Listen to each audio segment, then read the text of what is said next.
ఒక legend Simha lion, my good friend. I wish him all the very best for 100th film and Krish, the whole team. ఒకటే చెప్పగలను, 100 రోజులు కాదు 200 రోజులు 1000 థియేటర్లో నడుస్తుంది. Okay, all the best. Thank you very much.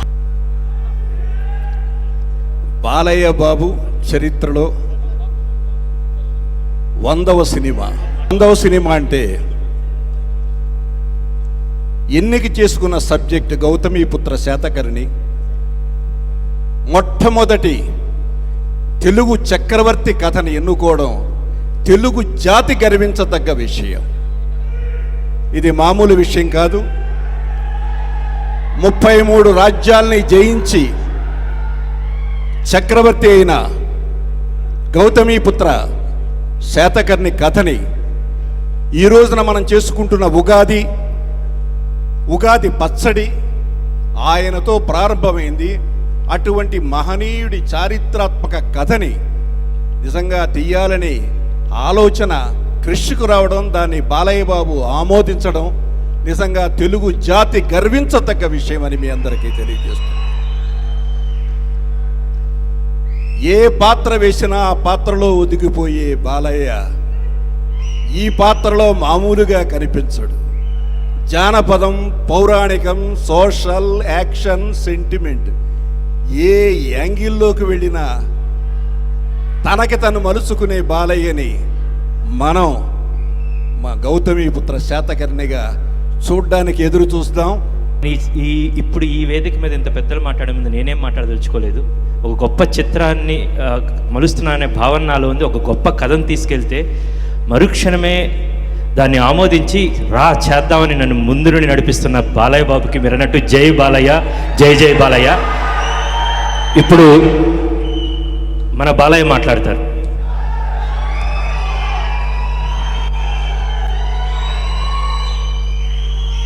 ముందుగా గౌతమీపుత్ర శాతకర్ణి చిత్రానికి, నా 100వ చిత్రానికి ప్రారంభోత్సవానికి విచ్చేసిన దర్శకరత్న దాసనారాయణరావు గారికి, అలాగే దర్శకేంద్ర శ్రీ రాఘవేంద్రరావు గారికి, అలాగే సింగీతం శ్రీనివాసరావు గారికి, కోదండరామరెడ్డి గారికి, విజేంద్ర ప్రసాద్ గారికి, అలాగే భరద్వాజ్ గారికి, మెగాస్టార్ చిరంజీవి గారికి, అలాగే విక్టరీ వెంకటేష్ గారికి, అలాగే మా ఆతిథ్యాన్ని అంగీకరించి ఈ కార్యక్రమానికి ముఖ్య అతిథిగా విచ్చేసిన తెలంగాణ రాష్ట్ర ముఖ్యమంత్రి శ్రీ కల్వకుంట్ల చంద్రశేఖర్ గారికి, అలాగే సినిమాటోగ్రఫీ శాఖ మార్చులు శ్రీనివాస్ యాదవ్ గారికి, మిగతా ఇక్కడికి విచ్చేసిన నా తోటి కళాకారులకు, సాంకేతిక నిపుణులకు, నిర్మాతలకు, అభిమానులకు ముందుగా మా యూనిట్ తరఫు నుంచి మీ అందరికీ ఆహ్వానం పలుకుతున్నాను. చాలా సంతోషంగా ఉంది ఈరోజు. ఎన్నో సినిమాలు అనుకున్న తర్వాత నా 100వ చిత్రం. ఎందుకంటే అనుకోవడానికి 100వ సినిమా అది సినిమా కావచ్చు అందరికీ, కానీ నాకు మాత్రం అది ఎన్ని విభిన్నమైన పాత్రలు చేసి నా ఈ యొక్క నటన ప్రస్థానంలో మరి 100వ చిత్రం అనగానే అనుకోకుండా అది కాకతాళీయంగా లేకపోతే యాదృచ్ఛికంగా ఎన్నో సినిమాలు కథలు వినడం జరిగింది. అందులో కొన్ని నచ్చాయి, కొన్ని నచ్చలేదు. ఎందుకంటే కొన్నేమో మన 100వ చిత్రం స్థాయికి, మరి నాకు 100వ చిత్రం అంటే ఇంకా ఎన్నో సినిమాలు చేయాలని ఒక ఆశ, తాపత్రయం, తపన ఉంది నాలో. ఎందుకంటే ఎప్పుడైనా సరే ఒక కొత్త దానాన్ని తెలుగువారు ఎప్పుడు స్వీకరిస్తారు, ఆదరిస్తారు అనడానికి నాన్నగారి కాలం నుంచి కూడా ఆయన ఎన్ని వివిధ పాత్రలు చేసినా కూడా ప్రజల మీద నమ్మకంతో కాలం ఆయన వెంట నడిపించుకుంటూ, కాలం వెంట ఆయన నడవకుండా ఎన్నో చిత్రాలు ఆయన చేయడం జరిగింది. వాటినన్నిటి కూడా ప్రేక్షకులు ఆదరించారు. అలాగే ఆ తపన ఒక ఆయన వారసుడిగా మరి నాలో కూడా ఉంది. ఎన్నో రకరకాల పాత్రలు, వైవిధ్యమైన పాత్రలు చేయాలని, ఎన్నో మంచి కథా చిత్రాలు చేయాలని, అలా తపన ఇంకా నన్ను ముందుకు నడిపిస్తుంది. అటువంటి తరుణంలో మరి అందరు ఎన్నో ఆశలు పెట్టుకున్నారు 100వ సినిమా అని. సరే, దానికి తగ్గ స్థాయికి కొన్ని కథలు లేవని అనుకోకుండా కాకతాళీయంగా యాదృచ్ఛికంగా అంజనీపుత్ర క్రిష్ గారు రావడం, ఈ యొక్క గౌతమీపుత్ర శాతకర్ణి కథను చెప్పడం, దాని తర్వాత నాకు అనిపించింది, అవును చాలా గొప్ప పాత్ర. ఎందుకంటే మన తెలుగు శకానికి అంటే మనకి ఇద్దరు వ్యక్తులే సూచించారు, మన కాలాన్ని ఇద్దరు సూచించారు ఈ భూమి మీద. ఒకటేమో ఆయన క్రీస్తు అయితే రెండవది ఈ యొక్క శాలివాహనుడు, అదే ఈ గౌతమిపుత్ర శాతకర్ణి.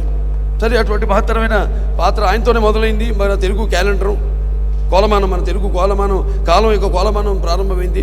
అటువంటి అద్భుతమైన పాత్ర. ఇంకోటి బాధాకరమైన విషయం ఏంటంటే చాలామందికి తెలియని పాత్ర కూడా అయింది అది, దురదృష్టవశాత్తు. అది నాకు బాగా బాధ కలిగించింది. ఆయనలో ఆవేదన, ఆయనలో ఉన్న తపనే నాలో కూడా ఆయన్ని స్ఫూర్తి నింపి తప్పకుండా ఇది ఒక మంచి సినిమా అవుతుంది. చాలామందికి తెలియని పాత్ర. ఎక్కడో తెలంగాణలో మన కోటిలింగాలలో పుట్టి కరీంనగర్ జిల్లాలో, అది వాళ్ళ తల్లిగారి ఊరు. అక్కడి నుంచి ఆయన మళ్ళీ అక్కడి నుంచి రాజ్యం పరిపాలించడం మొదలుపెట్టి తర్వాత ఆంధ్రలో అమరావతిలో ఆయన రాజధాని ఏర్పాటు చేయడం, అలా ఈ యొక్క పాత్ర యొక్క ప్రస్థానం. దీన్ని తప్పకుండా మనం తీసుకెళ్లాల్సిన ఆవశ్యకత ఉంది. ఎందుకంటే అక్కడ ఆంధ్రలో అయితే అక్కడ అమరావతి రాజధాని నిర్మాణం చేపట్టాము కాబట్టి దాని యొక్క ప్రాశస్త్యం. ఎందుకంటే బౌద్ధ వాంగ్మయానికి ఆనాడు ప్రాణ ప్రతిష్ఠ చేశారు అమరావతి గుహల్లో. అటువంటి పవిత్రమైన ప్రాంతాన్ని బౌద్ధహారాలు ఉన్నాయి ఎన్నో. అలాగే నాగార్జునుడు తిరిగిన నేల. అటువంటి సినిమాని అందించాలి తప్పకుండా. మామూలుగా మన వరకే కాదు, మన దేశం వరకే కాదు, అంతర్జాతీయ స్థాయిలో కూడా ఈ యొక్క పాత్రని మనకు తెలుగు జాతి ఎవరైతే ఒకే ఒక చక్రవర్తి, తెలుగు జాతికి ఒకే ఒక చక్రవర్తి, అతను గౌతమిపుత్ర శాతకర్ణి. మొత్తం ప్రపంచాన్ని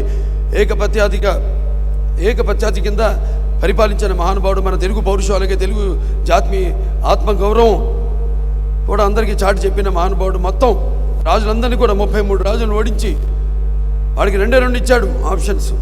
ఒకటి, నాకు లొంగిపోండి లేదా మరణమే, చాయిసెస్ యార్స్ అన్నట్టు. ఆ రెండితో అందరినీ ఒక కిందకి తీసుకొచ్చి యవనుల మీదకి దాడి చేసిన మహాచక్రవర్తి గౌతమిపుత్ర శాతకర్ణి. సరే, దానికి ముందు ఆ సినిమా మరి మేమంతా అనుకుని చేద్దామనుకున్న తర్వాత మరి పాత్రలో పరకాయ ప్రవేశం చేయాలి. అప్పుడు అదే అలా ఏం చేద్దాం, దానికేమో సరైన మాకు గెటప్లు పెట్టండి మీద ఎంతో అద్భుతమైన టీము అంతా కూడా. ఆనాడు నర్తశాలలో ఎలాగైతే నాన్నగారు ఒక బృహన్న పాత్ర చేశారో దానికోసం ఎలాగైతే ఆర్ట్ డైరెక్టర్ వాళ్ళ శర్మ గారు మొత్తం ఉన్న గుళ్ళు విశిష్టమైన ప్రాంతాలన్నీ కూడా తిరిగి ఎక్కడైతే మంచి చిత్రలేఖనలు, మంచి స్టాచ్యూస్ అన్నీ ఉన్నాయో అన్నీ కూడా బాగా రీసెర్చ్ చేసి ఆ యొక్క గెటప్ని స్కెచ్ చేయడం జరిగింది. అలాగే మనవాళ్ళు కూడా ఎంతో పరిశోధన, దానికి చాలామంది ఉన్నారు ఇక్కడ, ఎంతోమంది స్క్రిప్ట్ మీద పరిశోధన చేస్తున్నారు. దానికి శ్వేత డైరెక్టర్ ఆంజనేయులు గారు ఉన్నారు ఇక్కడ. అలాగే అక్కడ మన టీటీడీ మ్యూజియం రంగనాయకులు గారు ఉన్నారు. ఇంకా చాలామంది, అలాగే మన ఆర్కియలాజికల్ డిపార్ట్మెంట్ అక్కడ పనిచేసిన సిబ్బందుల్లో నాగిరెడ్డి గారు ఉన్నారు. వాళ్ళంతా కూడా ఈ యొక్క స్క్రిప్ట్ మీద వాళ్ళందరి సూచనల మేరకు అన్ని గ్రంథాలన్నీ కూడా తిరిగేసి ఈ కథని రూపొందించడం జరిగింది. మరి ఆహార్యం, మరి వాచకం, ఇవన్నీ విషయానికి వస్తే మరి వాచకం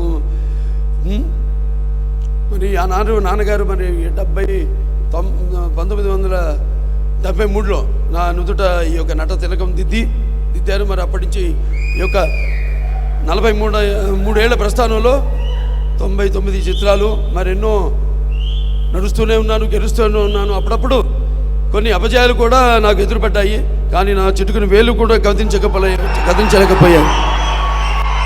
ఎందుకంటే ముఖ్యంగా దాంట్లో సుమారుగా నా చేసిన 99 సినిమాల్లో 71 సినిమాలు శతదినోత్సవాలు జరుపుకున్నాయి. అదంతా కూడా నా తల్లిదండ్రుల యొక్క పుణ్యఫలం, అలాగే నా తెలుగు ప్రేక్షక దేవుళ్ళ యొక్క అభిమాన బలం, అలాగే నా ఆత్మబలం. నా అభిమానులు నా నుండి ఏమీ ఆశించకుండా వారు ఎప్పుడు నన్ను అభిమానిస్తూనే ఉన్నారు. మరి డబ్బుతో కొంటే లేకపోతే ఎన్నో సందర్భాలు చెప్పడం జరిగింది. ఎటువంటి ప్రలోభాలకి లొంగనిది ఈ అభిమానం. అటువంటి ఇంతమంది వేల లక్షల కోట్ల మంది అభిమానులు పొందడం మరి మీకు నాకు ఏ జన్మజన్మన అనుబంధమో, ఏ రుణానుబంధమో, ఏ విడదీయలేని అనుబంధమో కదా అని నాకు అనిపిస్తూ ఉంటుంది. అలాగే నాతో పాటు ఈ యొక్క నా ఈ సుదీర్ఘ ప్రయాణంలో ఎంతోమంది నాతో పాటు నడిచారు. అలా అందుకే నా యొక్క ఈ నడకలో అడుగు వేసిన నా నిర్మాతలకైతేనేమి, దర్శకులకైతేనేమి, నా హీరోయిన్లకైతేనేమి, నా తోటి కళాకారులకైతేనేమి, నా సాంకేతిక నిపుణులకైతేనేమి, అలాగే అభిమానులకైతేనేమి, అందరికీ కూడా మొత్తం మన ఆంధ్ర తెలంగాణ రాష్ట్ర ఎక్కడెక్కడ తెలుగు వాళ్ళు ఉన్నారు అందరూ తెలుగు వాళ్ళందరూ కూడా నా ఈ 100వ చిత్రాన్ని అంకితం చేస్తాం అని ఈ సందర్భంగా, అలాగే భారతదేశంలో ప్రపంచంలో ఉన్న తల్లులందరూ కూడా ఈ చిత్రాన్ని అంకితం చేస్తామని ఈ సభాముఖంగా తెలియజేసుకుంటున్నాము.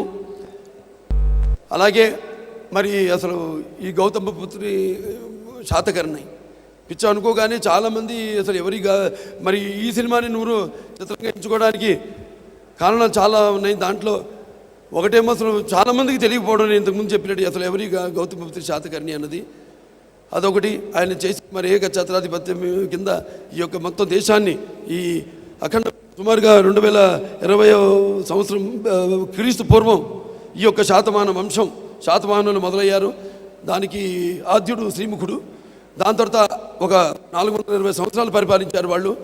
అందులో 23వ రాజు ఈ గౌతమపుత్రి శాతకర్ణుడు. సో ఆయన చరిత్ర అందరికీ తెలియజేయాలి. ఏదైతే ఒక మంచి అవకాశం, అన్నీ తెలిసిన కథలే, తెలియని కథలంటే ఊరికే పుక్కడి పురాణాలా కాకుండా ఒక దానివల్ల ఒక మంచి జరగాలని, అంటే ఒక నేను చెప్పినట్టు తెలుగు జాతి, అలాగే తెలుగు కీర్తిని స్ఫూర్తిని పెంచడానికి మన తెలుగు భాష, సంస్కృతి, సాంప్రదాయాల్ని ఎలాగైతే చాటి చెప్పాడో ఆయన మహానుభావుడు నందమూరి తారక రామారావు గారు. అంటే కారే రాజులు రాజ్యములు కలిగిరే అని బొమ్మల పోతన్న గారు చెప్పారు మన మహాభారతంలో. కారే రాజులు కలిగిరే అని. అంటే దాంట్లో ఏంటంటే ముఖ్యంగా పుట్టిన వాళ్ళకి చావు తప్పదు, కానీ పుట్టిన వాళ్ళకి చావు ఈ పుట్టుకలతో ఎటువంటి భయం లేకుండా ఉండేవాళ్ళే శాశ్వతంగా నిలిచిపోయేవాళ్ళు, వాళ్ళే దైవాంశ సంభూతులు అని సభాముఖంగా తెలియజేసుకుంటూ, అటువంటి వారిలో నాకు తెలిసింది ఆది శంకరాచార్యులు వారు, లేకపోతే ఒక మధ్యాచార్యులు వారు, లేకపోతే ఒక వివేకానందుడు, ఒక గాంధీ, ఒక ఎన్టీఆర్, ఒక గౌతమపుత్రి శాతకర్ణుడు. అలాగే ఈ యొక్క సామ్రాజ్యం విస్తరణ అప్పుడు అశోక చక్రవర్తి మరణానంతరం ఆ తర్వాత ఈ ఆంధ్రులంతా కూడా ఈ యొక్క విశాలమైన ఈ ఆంధ్ర మహా సామ్రాజ్యాన్ని స్థాపించారు. సో అటువంటి మన పునాదులు మనం తెలుసుకోవడం, తెలియపరచడం భావితరాలకు మన కర్తవ్యాన్ని భావిస్తూ ఈ యొక్క చిత్రానికి పూనుకోవడం జరిగింది. సో అందరూ కూడా ముందుగా మా దర్శకుడు అంజనీపుత్ర క్రిష్ గారికి, అలాగే నిర్మాత రవీందర్ రెడ్డి గారికి, అలాగే శ్రీనివాస్ గారికి, అందరూ కూడా, అలాగే ఈ చిత్రాన్ని పనిచేస్తున్న సాంకేతిక నిపుణులు అయితేనేమి, నటీనటులు అందరూ కూడా నా అభినందన తెలియజేసుకుంటూ, అందరూ కూడా మాకు ఒక జనరల్గా ఒక అలవాటు, ముందుగా నెమ్మదిగా ఒక్కొక్క అంచులుగా మెట్టెక్కుతూ ఎలాగైతే జీవితాన్ని మనం అన్ని రంగాలు కూడా మనం భాగించుకోవాలో, అలాగే సినిమా కూడా అటువంటిది. సినిమా అనేది ఈనాడు ఒక నిత్యావసర వస్తువు. మరి ఈ దైనందిన కార్యకలాపాలలో పడి మనిషి ఎలాగైతే ఈ యొక్క వివిధ తనకి నచ్చిన వాటిని ఎంచుకుంటున్నాడో, అలాగే వినోదం కోసం సినిమాని ఎంచుకున్నాను. సినిమా కేవలం వినోదం కోసమే కాదు, అటు కళ్ళు మూసుకుంటే కనేది కళ, కళతో అభినయించేది కళ, నిద్రపోతున్నప్పుడు కనేది కళ, నిద్రపోతున్న జాతిని మేల్కొల్పేది కళ అని అప్పుడు నాన్నగారు కొత్త నిర్వచనం ఇచ్చి, రాజకీయానికైతేనేమి, కళకైతేనేమి, అలాగే ఈ యొక్క చిత్రం ద్వారా మంచి సందేశాన్ని, జాతికి ఉపయోగపడే చిత్రంగా యావత్ మన జాతికే కాదు, దేశానికే కాదు, ప్రపంచానికే ఒక యోధుడి గాథ తెలియవలసిన అవసరం ఉంది. సో ఈ చిత్రంలో నటించడం అది నా పూర్వజన్మ సుకృతంగా భావించుకుంటూ, మరొకసారి ఇక్కడికి ఈ యొక్క కార్యక్రమం విజయవంతం చేయడానికి విచ్చేసిన పెద్దలందరూ కూడా, ప్రముఖులకి అందరూ కూడా, దర్శకులు అయితేనేమి, నిర్మాతలు అయితేనేమి, కళాకారులు అయితేనేమి, సాంకేతిక నిపుణులు అయితేనేమి, అలాగే నా అభిమానులకైతేనేమి, అందరూ కూడా నా హృదయపూర్వక కృతజ్ఞత అభివందన తెలియజేసుకుంటూ నేను సెలవు తీసుకుంటున్నాను. ఆశయం లేనివాడికి విలువ లేదు, ఆవేశం లేనివాడు అసలు మనిషే కాదు. అంటే ఒకటి, నాకు నేను నచ్చితే నా అలవాట్లు కానీ, నేను కానీ ఇంకోటి నచ్చకపోతే దానివల్ల నష్టం లేదు. కానీ నాకు నేను నచ్చకపోయి నా అలవాట్లు నా ప్రవర్తన వల్ల ఇంకోటి మెచ్చుకున్నా సరే దానివల్ల లాభం లేదు. అదే నా జీవితం, అదే గౌతమిపుత్ర శాతకర్ణి జీవితం. తను అనుకున్న దారిలో వెళ్ళాడు, తను అనుకున్నట్టు జీవించాడు అతను. అదే నేను చెప్పాను ఇందాక, ఆయనకి నాకు నేను చదువుతున్నాను చెప్పా కదా, చాలా దీని మీద ఎంతో రీసెర్చ్ చేస్తున్నాం. దాంట్లో ఈ పుస్తకాలు చదవడంలో నాకు తెలిసిన విషయం ఏంటంటే ఆయనకి నాకు చాలా దగ్గర పోలికలు ఉన్నాయి. ఆవేశంలో అయితేనేమి, ఆలోచనలో అయితేనేమి. సో ఆలోచన లేనివాడు అసలు జీవితమే అంటే ఆవేశం లేనివాడు అసలు వాడు మనిషే కాదని. అలాగే ఎవరికి కావాల్సిన దారిలో వాడు నడిచి, అదే అతనే డిక్టేటర్.